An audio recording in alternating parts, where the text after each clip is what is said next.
चलो। आचार्य नेमिचंद सिद्धांत चक्रवर्ती द्वारा रचित गोमटसार कर्मकांड ग्रंथ है। पहला चरण से अपन शुरू करेंगे। इसके पहले का परिचय अपन ने देख लिया था, तो उस पे अभी हम टाइम नहीं लगाएंगे। मंगलाचरण स्वरूप जो प्रथम गाथा है वो हम लेंगे और फिर विषय पे डायरेक्ट जंप करेंगे। नमो अरहंताणम, नमो सिद्धाणम, नमो वायरियाणम, नमो उपाध्यायाणम, नमो लोके सर्वसाहुणम, परमीयसे साणेमिं गुणरयण विभूषणं महावीरं संवत्सरणनिलयं पयडि समुत्कीर्तनं वोच्छम्। क्या नाम है अधिकार का? समुत्कीर्तन। प्रकृति समुत्कीर्तन ना। हाँ, प्रकृति मुख्य है। समुत्कीर्तन का मतलब तो है अच्छी प्रकार से कहना, सम्यक प्रकार से कहना। प्रकृति का वर्णन चल रहा है। प्रकृति में क्या क्या है, प्रकृति अर्थात क्या और किसकी प्रकृति की चर्चा चल रही है? जीव और कर्म की प्रकृति यानी स्वभाव। जीव और कर्म की, है ना। तो जीव और कर्म की प्रकृतियों में अपन ने क्या देखा अभी तक हमें क्या क्या याद है ना। तो हमने ये देख लिया कि जीव और कर्म अनादिकाल से साथ में रह रहे हैं, और अनादिकाल से साथ में रहते हुए भी दोनों अलग अलग हैं। अपन ने डिफरेंट पॉइंट्स भी उनके देखे हैं। अलग अलग हैं तो फिर उनका कथन एक साथ में क्यों किया जाता है, एक साथ क्यों दिखाई देते हैं? तो एक साथ क्यों दिखाई देते हैं या जीव कर्मों को क्यों बांधता है, ये देखने के लिए दो कारण हमने गाथा में पढ़े थे। कौन से दो कारण हैं? जीव कर्मों से क्यों संबद्ध होता है,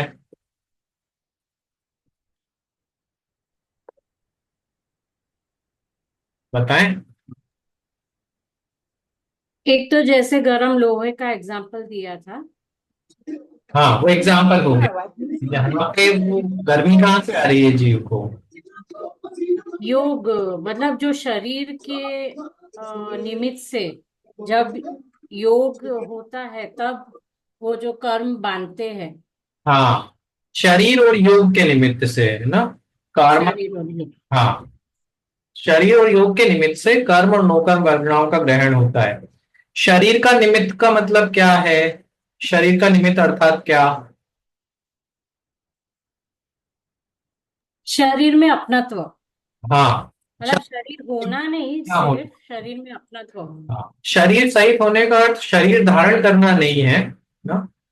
शरीर के प्रति वैसा मिथ्या भाव रखना, और सिर्फ शरीर से शरीर ही नहीं लेना है।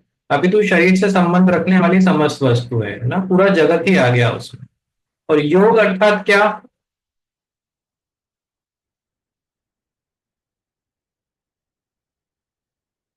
योग मतलब क्या है? योग का अर्थ क्या है यहाँ पर? कर्म को ग्रहण करने की शक्ति। हाँ, आत्म प्रदेशों में या जीव में कर्म को ग्रहण करने की या कर्म से बंधित होने की जो शक्ति उत्पन्न होती है वो योग है। उसके तीन द्वार हैं या तीन निमित्त बनते हैं, या वो शक्ति उत्पन्न होने के तीन रास्ते हैं। कौन से तीन रास्ते हैं? म्यूटेड, मन वचन का है। है ना। मन वचन काया, इन तीन के माध्यम से आत्म प्रदेशों में जीव कर्म बंधन की शक्ति उत्पन्न करता है। इस अपेक्षा से तीन योग कहे जाते हैं। वास्तव में योग एक ही है ना। निमित्त की अपेक्षा से तीन कहे जाते हैं। अब यहां तक ही अपनी बात हुई थी, है ना, लास्ट क्लास में तीसरी गाथा तक। अब प्रति समय कितने कर्म हमारे बनते हैं ना, इन शरीर और योग के निमित्त से। अनादिकाल से जो हम कर्म बांधते आ रहे हैं उनका क्या हिसाब किताब है, कितने कर्म बनते हैं? तो कितने कर्म बनते हैं, तो गाथा पढ़ते हैं फिर इस पे आएंगे, है ना। सिद्धाणंतिम भागम, अभव सिद्धादनंत गुणमेव समयपबद्धं बंदति जोग वसादो दुविसरितम्। इन दो माध्यमों से, योग से और शरीर से, जीव प्रति समय कर्म बांधता है ना। ये कर्मों की संख्या कितनी है कि सिद्धानंतिम भागम, तत्सिद्ध जीव राशि के अनंतवें भाग ना। राशि अर्थात संख्या, इस सिद्ध जीवों की जितनी संख्या है उसके अनंतवें भाग, या सिद्ध जीवों की जितनी संख्या है उसको अनंत से डिवाइड कर दो। और अभव सिद्धात अनंत गुणमेव, अभव्य जीवों की जितनी संख्या है, अभव्य जीव राशि जितनी है उसको अनंत से गुना कर दो। तो इनके बीच में जो संख्या आती है वो संख्या किसकी हुई? वो संख्या क्या है? एक समय में बनने वाले कर्म परमाणु। वो संख्या है प्रति समय में बनने वाले कर्म परमाणुओं की ना। अब यहाँ पे तीन संख्या ली है, अपने को ये दिमाग में रखना है हर टाइम पे, क्योंकि ये बार बार आएगा। एक तो सिद्ध जीवों की संख्या, एक अभव्य जीवों की संख्या, और उसके बीच की संख्या जो है कर्म परमाणुओं की संख्या। हम प्रति समय में कितने कर्म परमाणु बांधते हैं उनकी संख्या। ये तीनों ही संख्याएं अनंत हैं। सिद्ध जीव राशि भी अनंत है, अभव्य जीव राशि भी अनंत है, और इसके मध्य में जो संख्या है, जो कर्म परमाणु बंधते हैं उनकी संख्या भी अनंत है।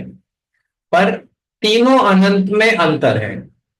जो सिद्ध जीवों की संख्या है, सिद्ध जीव राशि है, वो है अनंतानंत प्रमाण या अक्षय अनंत। अक्षय अनंत अर्थात ऐसा अनंत जिसका क्षय नहीं होने वाला है, जो खत्म नहीं होने वाला है। अभव्य जीव राशि है जगन्य युक्त अनंत, या इसको हम कहते हैं सक्षय अनंत, अर्थात ऐसा अनंत जो क्षय सहित है ना। अब यहाँ पे हमें कंफ्यूज नहीं होना है कि अभव्य जीव इस तरह से खत्म हो जाएंगी क्या, क्योंकि सक्षय अनंत है। तो वो सक्षय और अक्षय अनंत, क्योंकि अनंत केवल ज्ञान का विषय है ना, तो एक कंपैरिजन के हिसाब से केवल ज्ञान की अपेक्षा जो वो सक्षय अनंत है, सक्षय है लेकिन अनंत भी है, तो क्षय भी होगा तो अनंत के रूप में, है ना। तो इस हिसाब से बने ही रहने वाले हैं अगर अपने स्तर पर देखें तो। और जो कर्म परमाणु प्रति समय बनते हैं वो कहीं ना कहीं इन दोनों संख्याओं के बीच में फिट होंगे। ठीक है, तो सबसे ज्यादा संख्या किसकी हुई? सिद्ध जीवों की ना। सिद्ध जीव राशि वो उत्कृष्ट अनंत हमने ले लिया। फिर उससे कम संख्या किसकी हुई?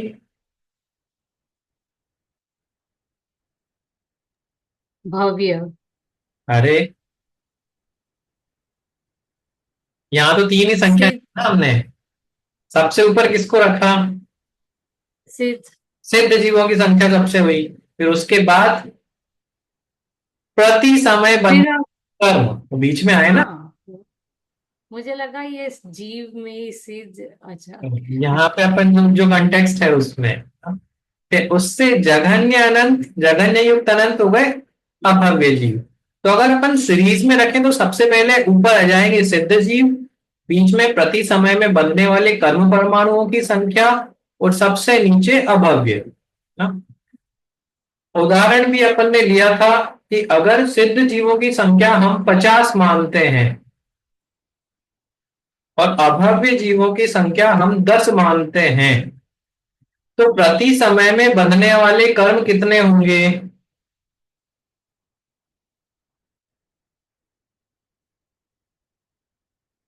कितने होंगे? 50 डिवाइडेड बाय अनंत। नहीं नहीं, 49 से अनंत 51 से 99 के बीच में। वो ये मान के चलो कि वो अनंत से डिवाइड करने के बाद आ गया 50, और इधर भी अनंत से डिवाइड करने के बाद 10 आ गया। तो अब कितनी होगी संख्या? 51 से हाँ तो 99 के बीच में। 51 कहां से आ गया इसमें? 50 तो उत्कृष्ट है। 10 से 50, अच्छा 10 से है तो 11 11 से 49। हाँ, है ना। 11 से 49 के बीच में 11 to 49 जो संख्या होगी वो संख्या होगी प्रति समय बनने वाले कर्म परमाणुओं की। ठीक है, तो अब हम कॉल पे 6-7 लोग हैं, तो हम सब 11 से 49 के बीच में बांध रहे हैं, 11 to 49 प्रति समय, करेक्ट। लेकिन यहां पे होता है योग वसादो दुविसरितम, कि योग के कारण या योगों की विशेषता से ये विसदृश होते हैं, अर्थात असमान रूप से बनते हैं। तो अगर हम 5 लोग हैं तो पांचों को जो कर्म परमाणु प्रति समय बन रहे हैं वो 11 से 49 के बीच में तो बन रहे हैं, लेकिन सबकी एक ही संख्या नहीं है। कोई 11 बांध रहा है, कोई 49 पूरे बांध रहा है, कोई 38 बांध रहा है, कोई 26 बांध रहा है ना? पर सिद्धांत क्या कहेगा कि ये बंधने 11 से 49 के बीच में चाहिए, है ना। और योगों की विशेषता किस जीव के कैसी है उस हिसाब से ये कम या ज्यादा हो सकते हैं। योगों की विशेषता पे अपन बाद में आएंगे, पर ये सिद्धांत क्लियर हो गया, ये शायद अपन रिपीट कर रहे हैं ना। सिद्धांत समझ में आया? सिद्धांत क्या कहता है, प्रति समय कितने कर्म परमाणु बनेंगे?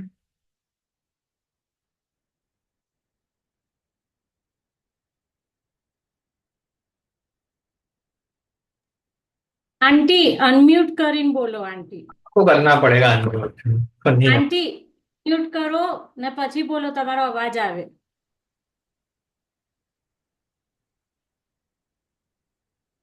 अनम्यूट करना नहीं उनको जमेगा। कोई बात नहीं, बट आपको वो समझ में आ गया कितने परमाणु बांधते हैं। सिद्ध जीव राशि के अनंतवें भाग अभव्य जीव राशि से अनंत गुने कितने समय में बांध रहे हैं ये? एक समय में, प्रति समय में, है ना। और योगों के कारण, योगों की विशेषता से ये संख्या ऊपर नीचे हो सकती है, कम अधिक हो सकती है ना। उसके बाद एक और शब्द है समय प्रबद्धम। समय प्रबद्धम अर्थात होता है एक समय में बनने वाले कर्म। तो एक समय में चूंकि हम इन कर्मों को बांध रहे हैं तो शॉर्ट में हम इनको समय प्रबद्ध भी कह सकते हैं। तो समय प्रबद्ध की परिभाषा हुई प्रति समय बनने वाले कर्म परमाणु, या एक समय में बनने वाले कर्म परमाणु कहलाएंगे समय प्रबद्ध। अगर विशेष जानना हो कि समय प्रबद्ध मतलब क्या, तो सिद्ध जीव राशि के अनंतवें भाग और अभव्य जीव राशि से अनंत गुने जो संख्या आती है उतने कर्म परमाणु को हम प्रति समय बांधते हैं, वो हो गया समय प्रबद्ध। अब योगों की विशेषता से ये संख्या कुछ भी हो सकती है ना, क्योंकि अनंत के अनंत भाग हैं। ठीक है, तो अपन योगों की विशेषता पे आते हैं। उसके पहले ये फॉर्मूला आपको नीचे वाला दिख रहा है, प्रति समय बनने वाले कर्म कितने हैं। तो पहले सिद्ध जीव राशि को अनंत से डिवाइड किया हमने, सबसे लास्ट पॉइंट जो है ना? और उधर अभव्य जीव राशि को अनंत से मल्टीप्लाई किया, फिर बीच में जो आए वो सब प्रति समय बनने वाले कर्म परमाणु है ना? अब योगों की विशेषता से इनमें जो असमानता आती है, या योगों की विशेषता से जो कम अधिक बनते हैं कर्म परमाणु, वो योगों की विशेषता क्या है ना?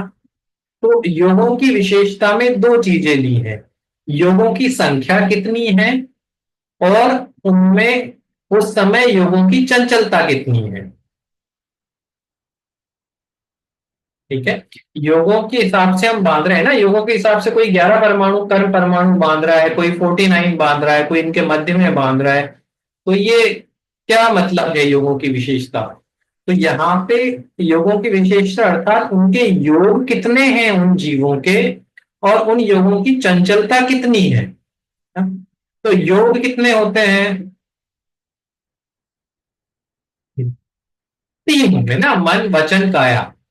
तो योग अधिक होंगे, योगों की संख्या अधिक होगी, या योग के निमित्त अधिक होंगे, तो बंधने वाले कर्म परमाणु भी ज्यादा होंगे। ठीक है, योगों की संख्या से कर्म परमाणु पे फर्क पड़ेगा।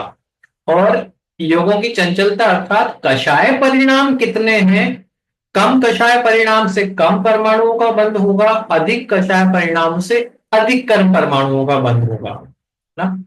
तो योगों की संख्या मन वचन काय के हिसाब से हम देखें तो एकेंद्रीय जीव जितने भी हैं उनके कितने योग होंगे, अनम्यूट करके बोल सकते हैं आप। एक योग। एक ही योग होगा, काया। काय योग।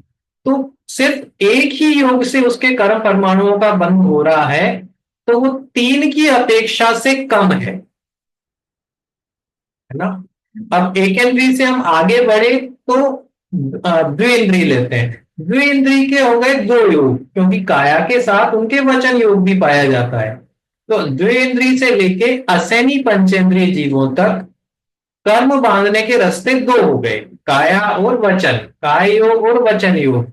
तो एकेंद्रीय जीवों से अधिक कर्म परमाणु कौन बांधेगा, ये 2 निमित्त वाला, 2 योगों के निमित्त वाला ना। फिर सैनी पंचेंद्रिय जीव के कर्म परमाणु बांधने के तीनों रास्ते खुले हैं, तीनों द्वार खुले हैं, तीनों निमित्त ओपन है, मन वचन काया। तो 3 रास्ते हैं, तो बनने वाले कर्म परमाणुओं की संख्या भी हमारी ज्यादा होगी सैनी पंचेंद्रिय जीव, क्योंकि मन से भी बांधेगा, वचन के निमित्त से भी कर्म परमाणु बनेंगे और काया के निमित्त से भी बनेंगे, काय योग के निमित्त से। ये तो हो गई योगों की संख्या। और योगों की चंचलता अर्थात क्या, कि उन योगों के निमित्त से कषाय परिणाम आपके कैसे हो रहे हैं। अगर उन योगों के निमित्त से कषाय परिणाम कम है तो बनने वाले कर्म परमाणुओं की संख्या भी कम होगी। अगर उन योगों के निमित्त से कषाय परिणाम आपके ज्यादा हैं तो बंधने वाले कर्म परमाणुओं की संख्या भी ज्यादा होगी। ठीक है। योगों की विशेषता से बंधने वाले कर्म परमाणुओं की संख्या में अंतर आता है। योगों की चंचलता अधिक होने पर अधिक कर्म परमाणु तथा चंचलता कम होने पर कम कर्म परमाणु बनते हैं ना?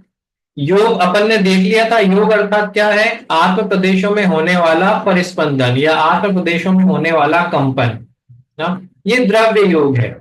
कंपन अर्थात वाइब्रेशन नहीं होता है, कंपन अर्थात आत्म प्रदेशों में वैसी शक्ति उत्पन्न होना कि वो कर्मों को ग्रहण करने लग जाए, कार्बन वर्गणाओं को ग्रहण करने लग जाए।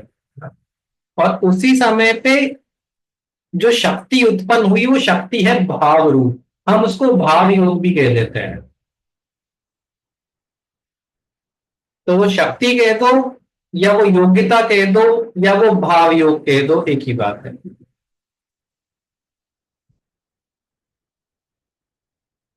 ये अपन ने देख लिया, योगों की विशेषता में 2 चीजें ली हैं, योगों की संख्या एवं योगों की चंचलता।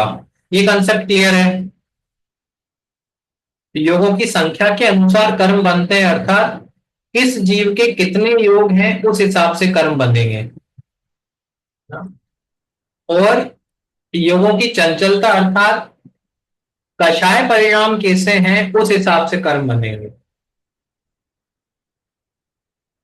ठीक है। अब ये सिद्धांत हमने समझा है ना, बहुत शॉर्ट में अपन ने ले लिया, आगे अपन डिटेल में देखेंगे। पर हमें क्या विशेष जानने को मिलता है या क्या सावधानी रखनी चाहिए, हमें क्या पता चलता है, ऐसा जानने से क्या लाभ है, क्या समझ में आया आपको, ऐसा ऐसा जानने से क्या विशेष मिला या नहीं मिला, हमें पहले से पता था।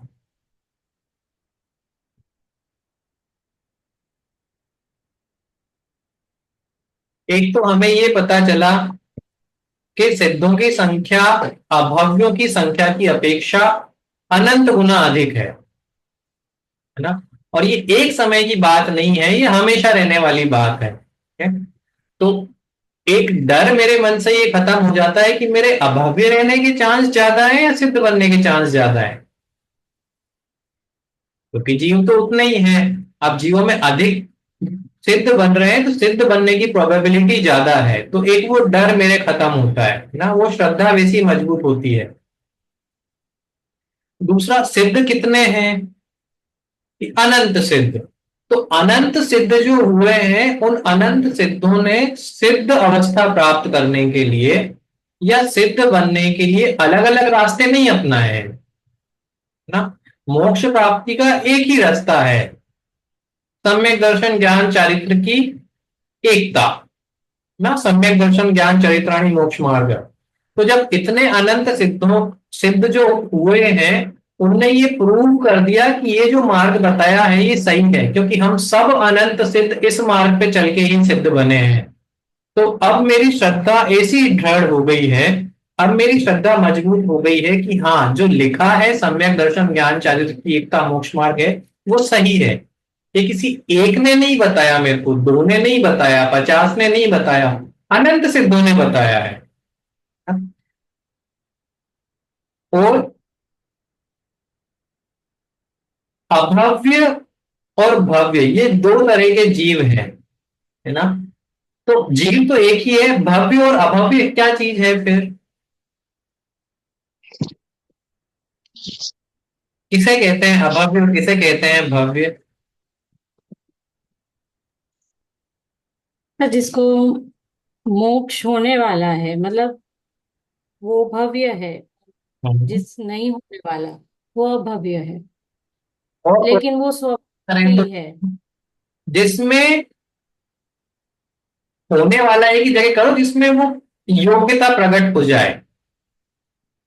जिसमें सम्यक दर्शन प्रकट करने की योग्यता हो वो भव्य है। हाँ, सम्यक प्रकट करने की योग्यता होने वाला है तो बात की बात हो गई है ना, वो भव्य।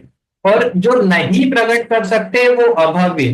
तो ये नहीं प्रकट कर सकते ये उनके किसी पाप का उदय नहीं है ना। जैसे भव्य कर सकते हैं वैसे अभव्य नहीं कर सकते। तो वो कोई अभव्य जीव पापी नहीं हुए, ये उनका पारिणामिक भाव ही है कि वो नहीं कर सकते, ये उनका स्वभाव है ना। तो हम ऐसा नहीं समझे कि अभव्य जीव हमसे नीचे हैं, है ना। वो नहीं कर सकते, नहीं कर पाना भी उनका स्वभाव है, पारिणामिक भाव है। कर पाना भव्य जीवों का है।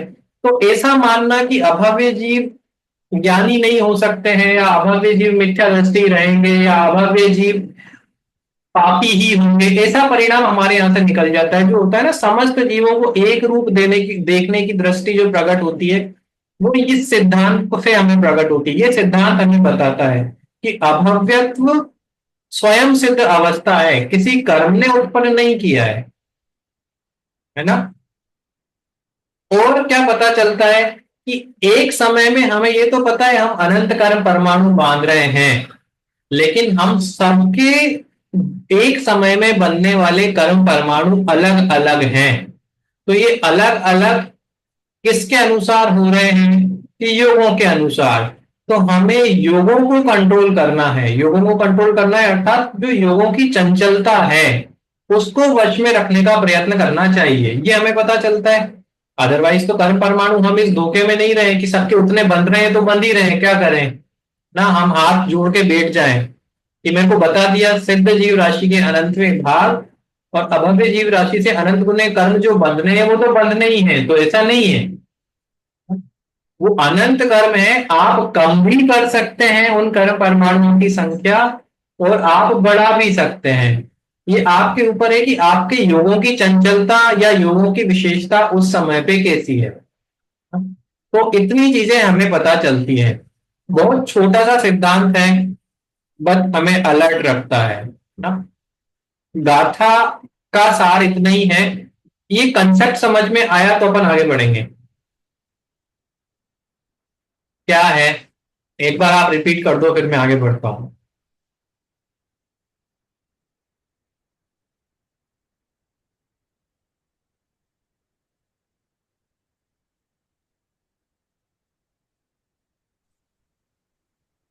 જીવ જીવ કે જે મન વચન અને મન વાળા છે, સંગની પંચેન્દ્રિય વાળા જે જીવ છે તે નહીં, પણ દરેક જીવ ભવ્ય સિદ્ધ ભગવાન સિદ્ધ જે રાશિથી સિદ્ધોના અનંતનો ભાગ અને અભવ્ય જીવોની અનંત ગુણા પ્રમાણમાં કર્મ બાંધે છે, બરાબર. પછી हाँ કર્મ બાંધે છે યોગથી, અને એ યોગનું એકેન્દ્રિય, બે ઇન્દ્રિયથી અસંગની પંચેન્દ્રિયનું અને પંચેન્દ્રિયનું, એ લોકોની સંખ્યાનું કર્મોનું બાંધવાનું અલગ અલગ હોય છે. ठीक है, મનથી હા, दो सिद्धांत हो गए और एक और है इसमें कि योगों की संख्या तो आपने बता दी, कषाय परिणाम भी काउंट होंगे ना, योगों की चंचलता હા है હા ना, तो योगों की चंचलता हाँ और एक समय में बनने वाले कर्म परमाणु हैं, इसलिए हम इनको समय प्रबद्ध भी कह सकते हैं, है ना। ये तीन चार सिद्धांत हमने यहाँ पे देखे।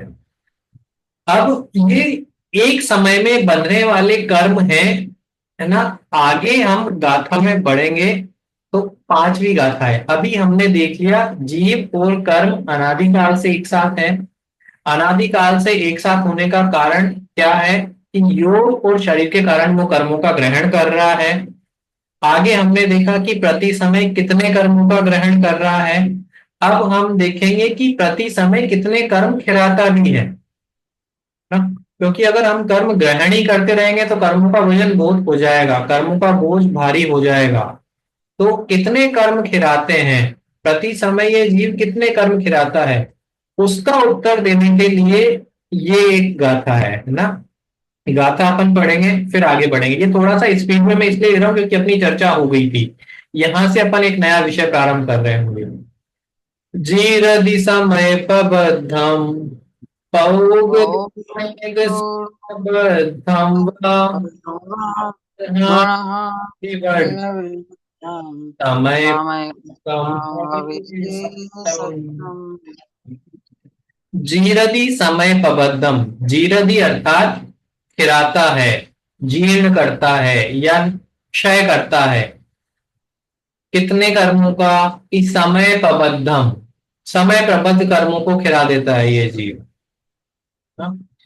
परोग दो और प्रयोग से अनेक समय बद्धम व, प्रयोग से अनेक समय प्रबद्ध कर्म भी खिला देता है। सामान्य से जीव कितने कर्म खिला रहा है, समय प्रबद्ध, और प्रयोग से विशेष अवस्था में कितने कर्म खिला रहा है, अनेक समय प्रबद्ध। अब ये समय प्रबद्ध क्या है, हम जस्ट देख के आए हैं पीछे वाली गाथा में। समय प्रबद्ध क्या है, सिद्ध राशि का अनंतवा भाग और अवयव के अनंत गुना। हाँ है ना। और प्रति समय। हाँ, छोटा वाला ले लो अभी, वो आपको समझ में आया, बहुत अच्छी बात है। प्रत्येक समय बनने वाले कर्म, एक समय में बनने वाले कर्म ना, तो एक समय में बनने वाले कर्म का नाम है समय प्रबद्ध। अब पहले हमें बोला कि समय प्रबद्ध कर्मों को हम बांधते हैं और खिलावे कितने देते हैं, जीरति समय प्रबद्धम, समय प्रबद्ध खिला भी देते हैं। मतलब जितने बांध रहे हैं उतने ही क्या खिला। देते हैं? कब खिला रहे हैं, कितने समय में खिला रहे हैं, एक समय प्रत्येक समय में ना, ये एक समय की बात चल रही है। और जब बांधने की बात हम कर रहे थे तो बांधने में हमने एक चीज देखी थी कि समय प्रबद्ध बांधते हैं लेकिन योगों की विशेषता से अधिक भी बांध सकते हैं, है ना। कम ज्यादा होते हैं ना कर्म बनने वाले कर्म परमाणुओं की संख्या। यहां पे कह रहे हैं सामान्य से समय प्रबद्ध खिलाता है ये जीव, लेकिन प्रयोग से अनेक समय प्रबद्ध भी खिला सकता है। बंधने वाले अवस्था में दो बातें हैं, बांधता कितना है सामान्य से, मैं आपसे बार बार इसलिए पूछ रहा हूं, ये क्लियर करना जरूरी है क्योंकि आगे यही चलेगा। एक समय प्रबंध ग्रहण करता है। हाँ, समय प्रबद्ध ना, समय प्रबद्ध ग्रहण करता है। और विशेष क्या है उसमें बांधने में,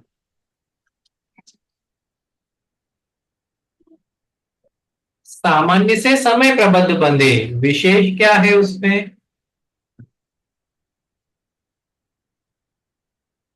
सिद्धों की राशि के। नहीं वो तो आप संख्या में आ गए। संख्या वो आप बता रहे हैं वो सही है, विशेष ये है कि योग के कारण कम ज्यादा हो सकती है वो संख्या, है ना। देखो देखो, दो सिद्धांतों की बात अपन कर रहे हैं, दो तथ्य देख रहे हैं साथ में। एक तो प्रति समय कितने कर्म बंधते हैं, दूसरा प्रति समय कितने कर्म खिलते हैं, है ना। तो सामान्य से